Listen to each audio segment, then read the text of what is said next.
Good morning, bachcho. Today we will discuss some ethical principles in nursing. First ethical principle which is mostly used practiced in nursing is autonomy.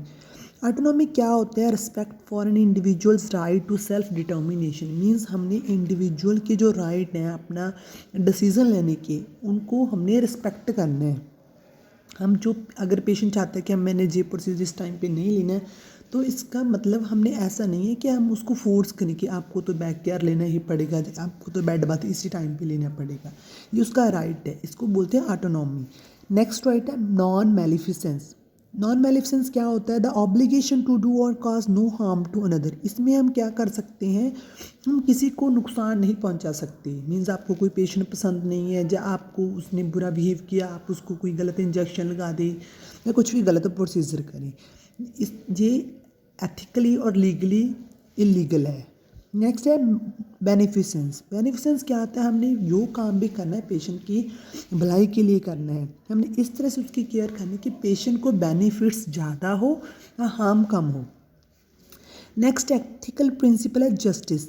Justice में क्या करना है? हमने equitable distribution करनी है potential benefits and task determining the order in which client should be cared for. Means हम जो patient को केयर दे रही हैं, हम अलग अलग पेशेंट्स को भी केयर देते हैं, उसमें हम जस्टिस करें कि उसको वाकई में उसको उस केयर की ज़रूरत है और उसको उसका बेनिफिट होगा। नेक्स्ट होता है फिडिलिटी। फिडिलिटी क्या होता है? The duty to do what one has promised. आपने जो प्रॉमिस किया उस ड्यूटी को रोल प्ले करना। और एक होता है कॉन्फिडेंशियलिटी। कॉन्फिडेंशियलिटी में क्या होता है कि हमने जो पेशेंट की इन्फॉर्मेशन है उसको हमने लीक नहीं करना है। ऐसा नहीं कि आपको पेशेंट कोई अपनी बात बताता है, आप दूसरे स्टाफ को बता रहे हो या दूसरे पेशेंट्स को उसके बारे में बता रहे हो, या हो सकता है वो अपनी फैमिली मेम्बर से भी सीक्रेट रखना चाहता हो, तो आपने उसके सीक्रेट को रिवील नहीं करना है। Okay.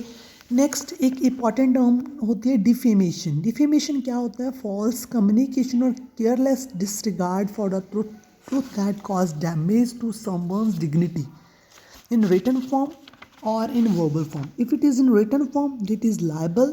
If it is verbally, it is slander. Means आप verbally किसी को नुकसान, उसकी रेपुटेशन को नुकसान नहीं पहुंचा सकते हैं तो उसको हम बोलेंगे स्लैंडर। अगर आप रिटन फॉर्म में किसी को नुकसान पहुंचाते हो उसको हम बोलेंगे लाइबल। एक होती है टर्म असॉल्ट। असॉल्ट क्या होता है? When a person puts another person in fear और हार्मफुल सिचुएशन और ऑफेंसिव कॉन्टैक्ट। मीन्स आपने उसको डरा दिया, उसको फियरफुल सिचुएशन क्रिएट कर दी, उसका हम बोलते हैं असॉल्ट करना। और एक टर्म होती है नेग्लिजेंस। नेग्लिजेंस क्या होता है? Action of professional that fall below the standard of care for a specific professional group.